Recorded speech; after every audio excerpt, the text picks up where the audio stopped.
How would you like a 15% discount to my daily email, the stack of stuff, the show notes, discounts to the conference, all of that? All you need to do is text the word show to 33777. You'll get the annual subscription with a 15% discount to my daily email. You'll get the stack of stuff, the links to the show notes, discounts to the conference, and so much more. All you have to do is text the word show, SHOW, to 33777. Text show to 33777.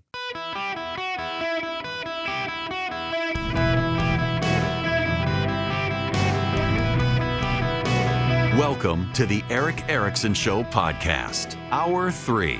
Greetings, conversationalists. Welcome across the fruited plain. It is Eric Erickson here. The phone number is 877-973-7425.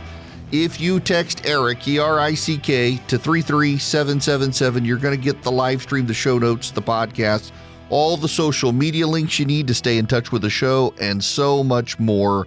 I've got to get to a piece by my buddy Ben Sasse. Ben was, as you know, the senator from Nebraska, the president of the University of Florida for a time. He has a piece in the Wall Street Journal today about the University of California, San Diego, and the crisis in education. And I want to spend a few moments on this piece. If you're not aware of the story, The Atlantic had a story on this that kind of blew my mind, and it was based on a report of a working group at the University of California, San Diego. And I want to just read for you part of the executive summary. This is from University of California, San Diego. Over the past 5 years, UC San Diego has experienced a steep decline in the academic preparation of its entering first-year students, particularly in mathematics, but also in writing and language skills. Between 2020 and 2025, the number of students whose math skills fall below high school level increased nearly 30-fold. Moreover, 70% of those students fall below middle school levels, reaching roughly 1 in 12 members of the entire cohort. This deterioration coincided with the COVID-19 pandemic and its effects on education, the elimination of standardized testing, grade inflation, and the expanse of admissions from under-resourced high schools. The combination of these factors has produced an incoming class increasingly unprepared for the quantitative and analytical rigor expected at University of California, San Diego. The Senate Administration Working Group on Admissions concludes that this trend poses serious challenges both to student success and to the university's instructional mission. Admitting large numbers of unprepared students risks harming those students and straining limited instructional resources. The report offers a series of recommendations to improve the alignment between admissions practices, student readiness, and available support systems. You get this? 70% of students fall below middle school mathematical levels. Now, this is from Ben Sasse, who was the president of the University of Florida. Before that, he was the U.S. Senator from Nebraska. Before that, he was the president of a college in Nebraska. This is in the show notes today. If you text Eric to 33777, click the first link, get the show notes, subscribe to it. You can get all the links we talk about on the show, including this one. The number of freshmen entering the University of California, San Diego, whose math skills fall below a high school level has increased nearly 30-fold over the past 5 years, according to a shocking new report from the university's Senate Administration Working Group on Admissions. Worse still, 1 in 12 entering freshmen have math skills below middle school levels. This means college students might struggle with questions such as this: 7 plus 2 equals 6 plus blank. If you don't know the number, it's 6 plus 3. 7 plus 2 equals 6 plus 3. I hate math, and I know that one. 7 plus 2 equals 9. Therefore, what does 6 plus get you to 9? 3. 6 plus 3. Or this: Sarah had 9 pennies and 9 dimes. How many coins did she have in all? Sarah had 9 pennies and she had 9 dimes. How many coins did she have in all? Somewhat of a trick question. How many coins did she have? Not how much did she have. How many coins did she have? 9 plus 9. Or 99 cents if it was cost. I can do that one. Dimes are 10 cents. You got 9, that's 90 cents. Pennies are 1. You got 9, that's 99 cents. But ultimately, the answer is 18. How many coins did she have? Before exploring what went wrong, it'd be really embarrassing if I got that wrong, by the way. Before exploring what went wrong, let's begin by crediting the University of California, San Diego work group made up of faculty members and administrators for telling the truth. Sure, that's a low bar, but it's one that many other universities have lacked the courage to clear. The remedial math instructors and their faculty colleagues who stood beside them also deserve credit for sounding the alarm. The mass failure here is the result of 3 intersecting crises. The first and furthest downstream crisis is that a highly selective college could admit so many young adults who were so tragically unprepared. The fix to this problem is twofold. First, university administrators must acknowledge that the test optional admissions experiment has been an abject failure. They must reverse course, ignore the screaming of DEI dead-enders, and reinstate the SAT, ACT, or CLT, the classical learning test requirement to enable sufficient quality control in admissions and ensure college classes can be taught at a college level. Second, for already admitted students, further assessment should be required to ensure that those who need remedial courses receive them. It's critical that UCSD, long considered a public ivy, restore its brand credibility with parents, policymakers, employers, and future applicants. The college has to ensure that a degree in 26, 27, and 2028 pledges that graduates carrying the parchment from the university actually completed a college education. That likely will require a math exit exam. Such institution-wide assessments and response will also demand fundamental curricular reform guided by sober-minded leaders, moving at speeds unknown among academic bureaucratic committees. The other 2 root crises are scarier. The revelation likely means the U.S. has millions of recent high school graduates and 20-somethings unprepared to navigate modern work and life and lack the logical problem-solving skills with which algebra has traditionally armed adolescents. But it gets worse. The students admitted to University of California, San Diego were on average receiving A grades in high school math classes that supposedly built multiple years beyond algebraic and arithmetic foundations. This is fraud. High schools have clearly been inflating grades beyond what many students earned or deserved. How could schools do such a disservice to taxpayers and, more important, to these students? Part of the blame can be assigned to pandemic learning loss. But who decided to pretend that students not remotely competent in the subject matter should be lied to and about that they had achieved mastery levels? Had this happened in a state that emphasizes accountability, the governor would lead an urgent investigation.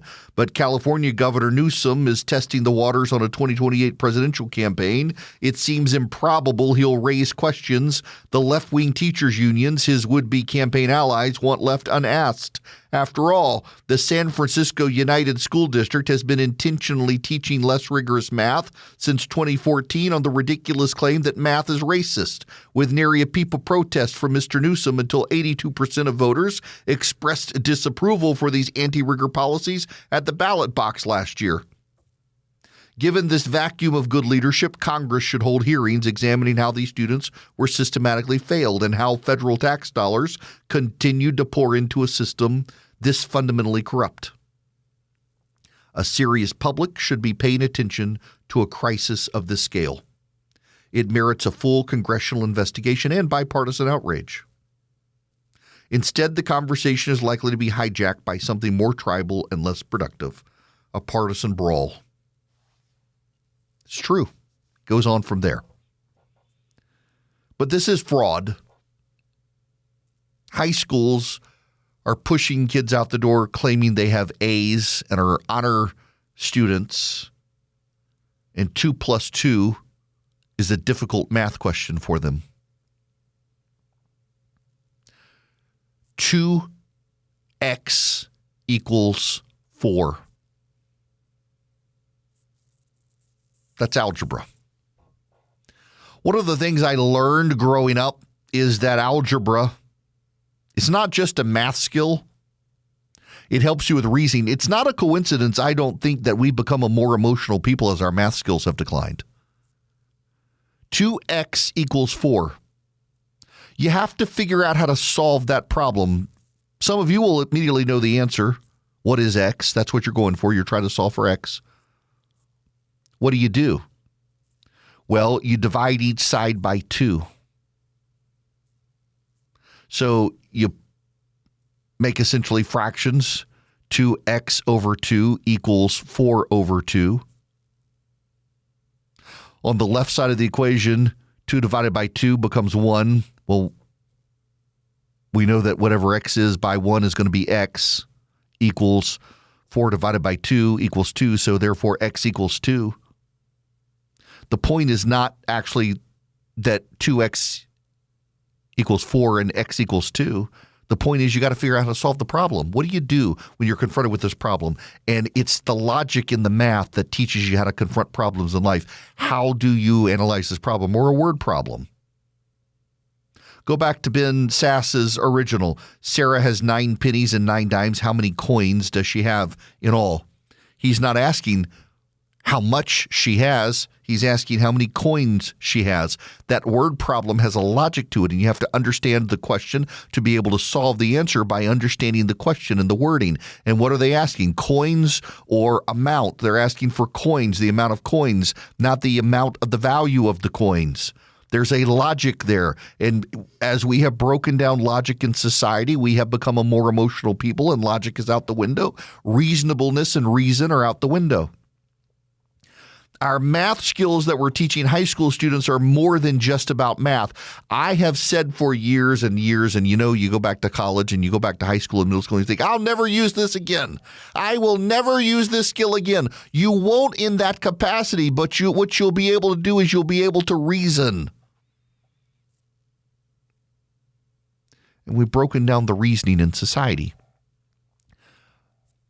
I'm of the opinion that a lot of the problems we have with the emotionalness of society right now, where people are guided by emotions and not logic and reason, has to do with the collapse of math grades and reading. And there's a new report out debunking the literacy rates in Mississippi, Alabama, Tennessee, Louisiana. I've been talking a lot about how in Mississippi now you're more likely to graduate from high school able to read than in California. A progressive released a study trying to debunk it and made basic mistakes and actually suggested that because math grades in Mississippi aren't good, therefore the reading grades are exaggerated. That was his leap of logic. Because kids in Mississippi are having problems with math, therefore they're lying about their reading. And so the left can now take comfort in the fact that no, they're not actually better than us at reading. They just lied about it. That was the purpose of the report, was to make the left feel comfortable. You can't feel comfortable failing kids, but the left is comfortable murdering kids in the womb, so why not feel comfortable about lying to them? Teachers' unions are a scam, and parents are held hostage without the political clout to change things. I'll tell you what must happen if you have the opportunity to get your kid a better degree. Get your kid a better degree. Get your kid a better education. Get your kid somewhere where they're actually going to learn if you can. And if not, you got to stay involved. I saw a pastor the other day say it's a sin to send your child to public school. He's wrong. He's not telling the truth. He's lying. I don't think it's a good idea, but I also recognize there are some parents who can't afford to send their kid to a private school. And school choice in some states, even my state of Georgia, they advanced school choice. They didn't fund it properly. So a lot of parents can't take advantage of it who want a way out. Public schools are failing. Parents need a way out. School choice is a good way to give it to them.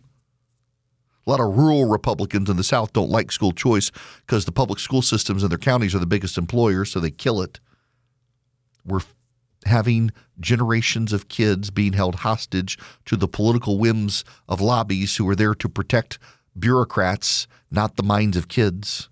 We're failing the kids, Republicans, Democrats alike, although Republicans less so than Democrats, because Republican states are teaching reading and advancing school choice as best they can. We could still do more. But these blue state kids are failing. They're falling behind. And the teachers' unions are unaccountable and protected by the politicians because they fund the politicians. The kids are held hostage. And meanwhile, we are degrading the ability of this country to meet the challenges of the 21st century and allowing other countries to get ahead of us. And that puts our national security at risk. And the Democrats, they're silent about it. Guys, if you struggle to come up with gifts for family members, I got a suggestion for you, the Cove Pure. I love mine. I wasn't sure I would like it as much as I do, and I really, really, really do. What is a Cove Pure? Well, it's an water filtration system. It's on the countertop. You can get cold water. You can get hot water. It even has a bottle button, so you can get the warm bottle perfect for formula for your baby at night. It's really easy. It's so convenient. I use it all the time in my office. You will love it. It sits on the countertop. It uses reverse osmosis. It gets rid of like pharmaceuticals, fluoride, lead, arsenic. It's the purest water you can get. It tastes fantastic. If you're looking for a great gift for your loved ones or for yourself that they're actually going to use the Cove Pure. I partnered with them. They're giving you a $250 holiday discount with my link, covepure.com/Eric. That's covepure.com/Eric, ERICK. You get $250 off, covepure.com/Eric.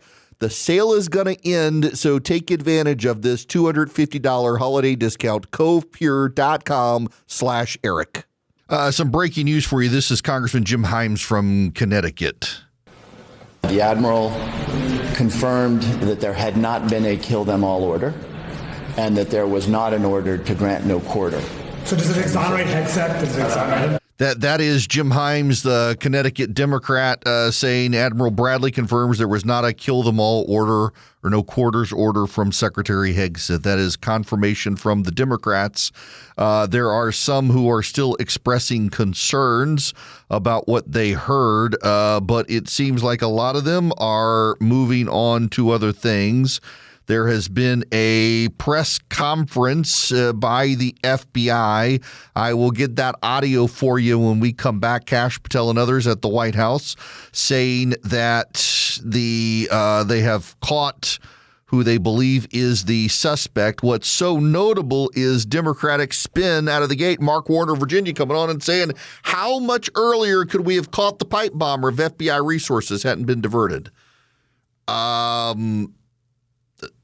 The Biden team had 4 years to catch the pipe bomber and never did. The Trump administration, less than a year on the job, has been able to get it done.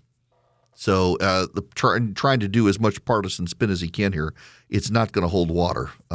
Just not going to hold water with the spin for the Democrats. We'll get to the FBI press conference and the answers that they can provide in the next half hour. But what we do know now, Democrats are coming out of the classified briefing with Admiral Bradley now beginning in some cases to downplay the attack on the boat in the Caribbean. Admiral Bradley, of course, they all like, and some of them were afraid that the Pentagon and the White House were trying to throw him under the bus. That does not appear to be so. Let me tell you about my bank, Old Glory Bank. OldGloryBank.com/Eric is where you can go to do business with Old Glory Bank. I would love to have you do business with Old Glory Bank.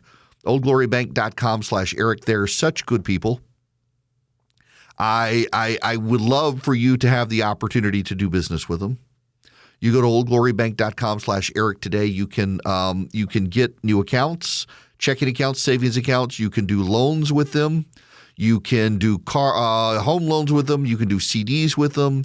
They're good people. They were started by conservatives for conservatives. They've now expanded into one of the most rapidly growing banks in the country. OldGloryBank.com/Eric. They are my bank. They would love to be your bank. OldGloryBank.com/Eric. And again, I was a customer of theirs for a year and a half, 2 years before they became an advertiser on the program. I genuinely think that they are a great bank. I have had no problems with them. I've got no fee checking, no fee savings. They have interest-bearing checking accounts. They'll waive fees if you're active duty military. They're very hands-on if you're a business. They do great business lending. One of the fastest-growing banks in the country. OldGloryBank.com/Eric. OldGloryBank.com/ERICK. Member FDIC. Equal housing lender. Terms and conditions apply. In business, they say you can have better, cheaper, or faster, but you can only pick two. What if you could have all three at the same time? That's exactly what Cohere, Thomson Reuters, and Specialized Bikes have since they've upgraded to the next generation of the cloud. Oracle Cloud Infrastructure. OCI is the blazing fast platform for your infrastructure, database, application development, and AI needs, where you can run any workload in a high availability, consistently high performance environment and spend less than you would with other clouds. How's it faster? OCI's block storage gives you more operations per second. Cheaper? OCI costs up to 50% less for compute, 70% less for storage, and 80% less for networking. Better? In test after test, OCI customers report lower latency and higher bandwidth versus other clouds. This is the cloud built for AI and for all your biggest workloads. Right now, with zero commitment, try OCI for free. Head to oracle.com/Erickson, ERICKSON. That's oracle.com/Erickson. Hello and welcome. It is Eric Erickson here across the United States of America. 877-973-7425 is the phone number. Should you wish to be on the program, I would be very happy to have you. We have a number of developments happening that I wish you to be aware of. In particular, we have we've got some information related to the pipe bomber of January 6th and also to the strike on the ship in the Caribbean. Senator Tom Cotton just spoke on Fox News as senators are coming out of a classified briefing with Admiral Bradley. The first strike, the second strike, and the third and the fourth strike on September 2nd were entirely lawful and needful. I saw two survivors trying to flip a boat loaded with drugs bound for the United States back over so they could stay in the fight. And potentially, given all the context we heard, of other narco-terrorist boats in the area coming to their aid to recover their cargo and recover those narco-terrorists. That's Senator Tom Cotton. As now ABC News, you will note, leaked out last night with Martha Raddatz what the actual situation was. Now, there are some concerns. This is on CNN. Congressman Don Bacon of Nebraska, he's retiring, talking with the CNN anchor. You mentioned that radioing because people briefed on the strike say that the Defense Department, this case they're making here is that they were still in the fight. I think that's the question, that these folks who were survivors were still in the fight because they appeared to be radioing for help. They could have theoretically continued trafficking the drugs. Do you think that's the case? Were they still in the fight? I think it's very questionable. I think we're definitely in a gray area here, to be candid with you. The rules are they have to pose an imminent threat. And I think we could say they did not pose an imminent threat to our country. But I get to part of this argument that they were going to be rescued by the drug cartel, and some of these drugs would be saved. So I think we're operating in a gray area here, and I think it's worth having a hearing. I think it's worth reviewing this to see if we should make the rules more clear or not. But I don't think it's nearly as bad as it was initially reported. And for me, that's a relief, because I'm not here to, I have some criticisms of the secretary, but I like calling balls and strikes, and I want to make sure we're doing the right thing. That's good. Don Bacon, who's been pretty critical, saying this is not as bad as we were first told. The Washington Post, of course, rushing out the story that now even Democrats are coming out saying it wasn't as advertised. While that's happening, we have this press conference. I want to play you some of the press conference. Kash Patel speaking at the Department of Justice. He's with Judge Jeanine, who is there as the U.S. Attorney for D.C., and with Pam Bondi, the Attorney General, with Dan Bongino as well, the Deputy Director of the FBI. When you attack American citizens, when you attack our institutions of legislation, when you attack our nation's capital, you attack the very being of our way of life. And this FBI and this Department of Justice stand here to tell you that we will always refute it and combat it. We will provide the safest country the nation has ever seen under President Trump's leadership here. And that's what we did here today with great resolve on a case of massive public importance, as it should be. An individual who is now alleged to have placed multiple explosive devices to blow up multiple people and multiple officials, innocent civilians, is now arrested thanks to the brave men and women of the FBI and the interagency. I want to take a moment to thank the Metropolitan Police Department, the United States Capitol Police, our brave prosecutors, the Department of Justice, and our leader, Attorney General Pam Bondi, and U.S. Attorney Jeanine Pirro, whose relentless work on this case made this possible. As the Attorney General said, we did not discover any new information.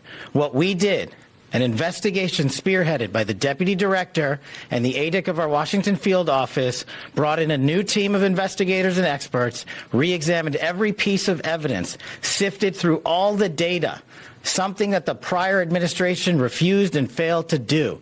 As a result of that, we generated numerous investigative leads, executed multiple legal process with their U.S. attorney partners, and came to this conclusion today. And that is why we were able to safely secure this individual into custody. Remember, we are dealing with an individual who is alleged to have made bombs. We cannot do this sort of takedown in haste because it endangers the lives of law enforcement. And this FBI will never allow the lives of law enforcement and our prosecutors to be put in jeopardy. This execution was flawless in terms of teamwork, resilience, and just a good old-fashioned way of police getting the job done. When you let good cops be cops, this is what happens. I'm eternally grateful to the team behind me, to the leadership at the FBI who made this possible.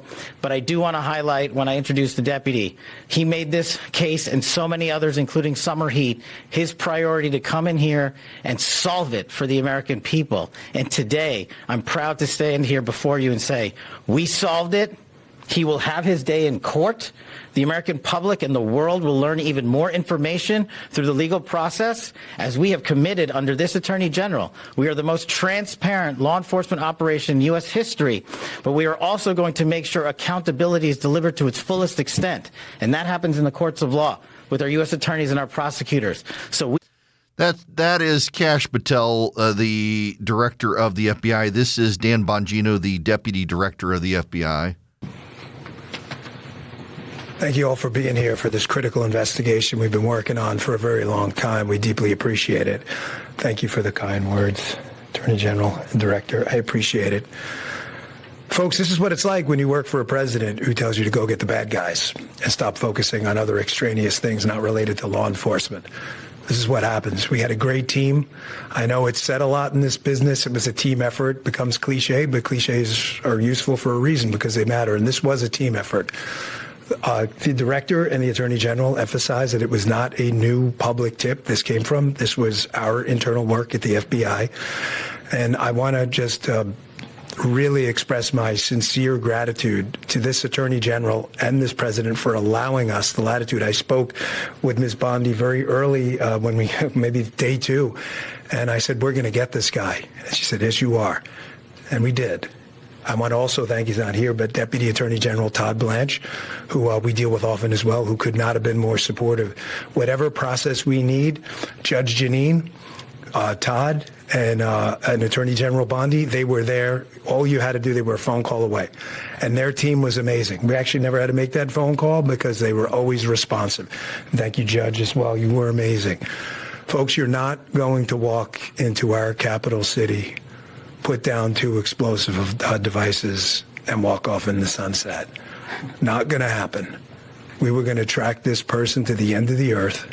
There was no way he was getting away. Well, we didn't have to track him to the end of the earth. It wound up in Woodbridge, Virginia. I want to thank the team. They were amazing. They never let this go. Again, Attorney General Bondi, for your incredible support. Director Patel, Judge, I know they're giving me a lot of unnecessary credit, but make no mistake, they were intimately involved in this and were there for all of those supportive mechanisms. It's kind of great after all of the leaks out of both sides about how they hate each other the FBI and the DOJ to be singing each other's praises today. It's nice to have that. Meanwhile, over on MS Now, we've got the Trump administration turns out to have gotten the bad guy who appears to be just a general anarchist, was not a January 6th Trump supporter. Mark Warner trying to put the Democratic spin on this. Get that. I do want to comment on the previous story very briefly. You know, I think it is good news if this perpetrator got arrested. But I got to tell you, it kind of makes me, looking at this crowd doing a victory lap, when all the senior FBI officials across all key divisions have been fired for political purposes, when in some field offices up to 45% of the FBI officers who are doing things like counter-espionage and cyber have been assigned to do immigration cases. It's a little rich that they're saying they're American safer. How much earlier could we have caught this guy if resources hadn't been diverted? And I hope it would also remind folks that on January 6th, I was here at the Capitol on January 6th. It was an ugly, awful day. And this administration and this president basically pardoned all the perpetrators. You know. Well, you could go on and make that case, Mark Warner, but this administration is the one that found the pipe bomber. This administration did. The FBI under this guy's team, the FBI that you insist every good person's gone, it's only the bad guys, the incompetent guys left, they're the ones who made the case. Christopher Wray and Joe Biden did not make the case. Christopher Wray and Joe Biden did not find the guy. That's just the truth. That's just the reality.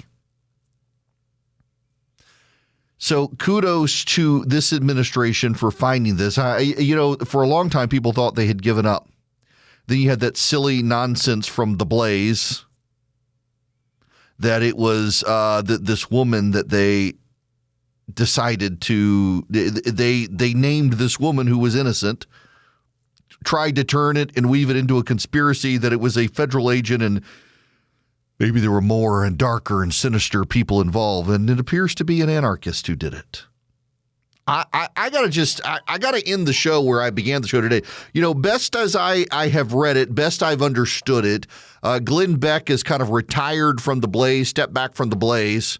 I don't know what's going on with The Blaze these days, but they have gotten more and more people on The Blaze, on their video products, who seem more and more anti-Semitic, more and more white nationalists, more and more ethno-nationalist. Not a product I think the old team there would be proud of. They seem like they want to co-opt the Groypers, the Nick Fuentes crowd. They're elevating more and more people. I don't get it. I've got a number of friends who have left there in the past few years. And now they've done this thing where they decided to go out and identify who they thought and named a federal worker who they blamed for planting these pipe bombs. And they did it based on an analysis of walking. Essentially, as I understand it, I didn't watch their video because I knew it was probably crap to begin with. From what I understand, they did a walking analysis claiming that everybody's walk is kind of like a footprint. It's all unique, and based on the walking pattern of the person planting the bombs, it must have also been this woman who kept her head down for a while and came up with a video and said, actually, here I am in my backyard playing with my dogs on my Ring camera or whatever. Just absolutely bizarre that The Blaze went off the deep end with that. I mean, if she sues them, she's probably going to take them to the cleaners. For the FBI to come out and say, hey, we found the person. It's not that lady. It's somebody else. Turns out to be an anarchist. The lawyers and the insurance agents at The Blaze right now have got to be trying to settle with this one. I'm baffled by it. In a past life, I was a lawyer for a news station. Did First Amendment law for them. I cannot believe that was cleared to come out. The actual agents of the FBI, not the sleuths of The Blaze, have found who they say is the culprit. Turns out to be a man who lived in Woodbury, Virginia, not very far from Washington, D.C., who made pipe bombs and went to D.C., planted them at the DNC and the RNC, which right there should tell you this wasn't a partisan. And yet many partisans on the left insisted it must be a Republican, and they just did the RNC to distract. And many Republicans said it must be a Democrat. They just did the DNC to distract. And the shoe leather beat detectives of the FBI said probably if they're planning at the RNC and the DNC, we're looking for an anarchist, not actually a partisan. And guess what? They were right. They did a really good job.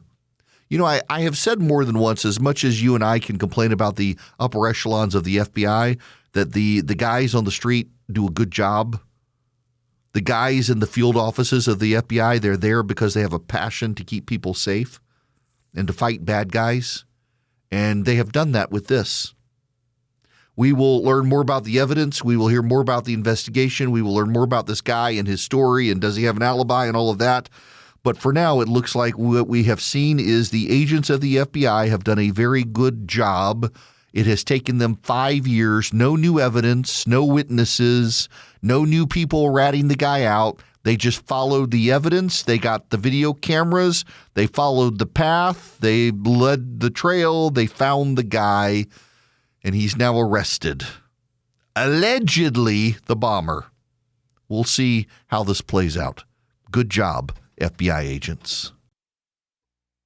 The president has hired a new architect to design the White House ballroom. The current architect is going to remain on the team, but the president apparently wants the ballroom to be so big, the architect he picked told him it would overshadow the White House, and he wasn't comfortable building a ballroom that's actually bigger than the White House. The White House is a giant building. You know, it was the biggest home in the nation when the United States was founded. Not making that up. The White House actually, we think of it as not a palace, but it was actually the largest home in the country when it was built in the late 1700s before John Adams moved in there.